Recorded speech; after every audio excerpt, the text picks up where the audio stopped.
would say maybe she was defined mostly by the hats she wears more than her being an individual.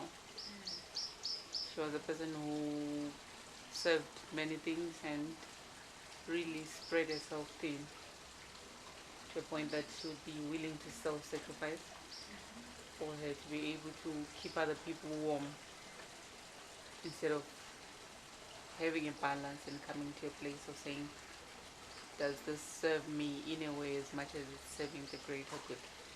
So coming back to that place of who was she, I say she was a people pleaser.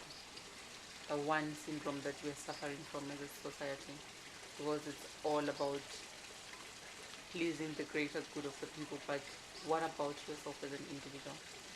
So she was that. And then secondly, she was a yes ma'am, yes sir kind of girl.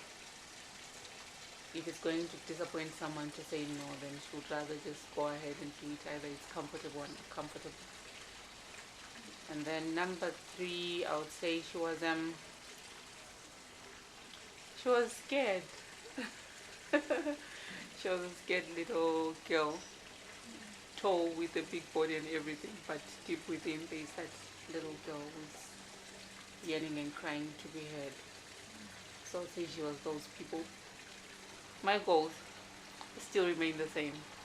Yeah, to impact people's lives one way or another with my work as an author, as a speaker, just as a human being.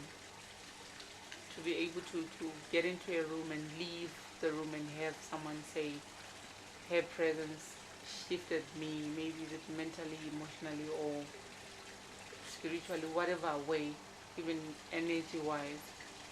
If I can get into a room and leave someone with a smile on their face, that was one of the things. The second thing is my goal has always been to be happy. And what does that look like for me? If it looks like a cup of coffee, then I'll have a cup of coffee because I'm happy then. And one of the most crazy ones, I'll say, to be the best that I can be at what I do.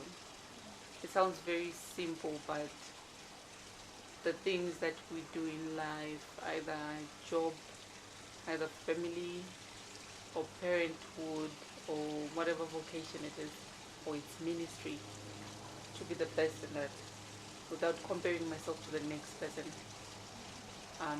without then having outside influences so much speaking into me more than the voice which is within and the voice of God. So I grew up a very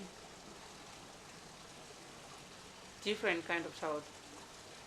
To give you a background, I'm a Shona girl raised in a Ndebele community by Ndebele parents, so I'm half Shona, half Ndebele.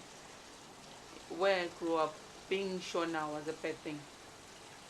You get mocked for it, you have to defend yourself. So eventually, as a girl, you find that I'll shift from my feminine energy and get to a place of operating from a masculine energy. You know how men don't cry, men don't show emotion, men don't do this. So being a person who grew up with brothers, I automatically shifted to be one of the boys. So mentally I struggled with a lot of things that I never spoke about. So interestingly, I have a book, a poetry anthology called Things We Never Say Out Loud. So it touches on those issues that we battle with silently.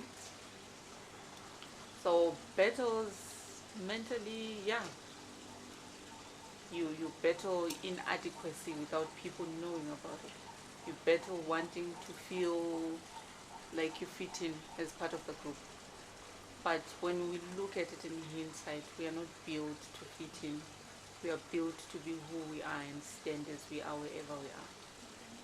So then when I'm looking back, coming to the suicidal thoughts, there has been a time before what then happened last year where I got really cornered to a place where I felt like, I think this is it for me. Yeah. Do I have prevalent suicidal thoughts on a day-to-day basis? No.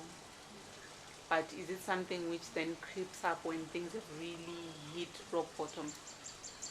On 2 occasions, unfortunately, I've had to come to that place.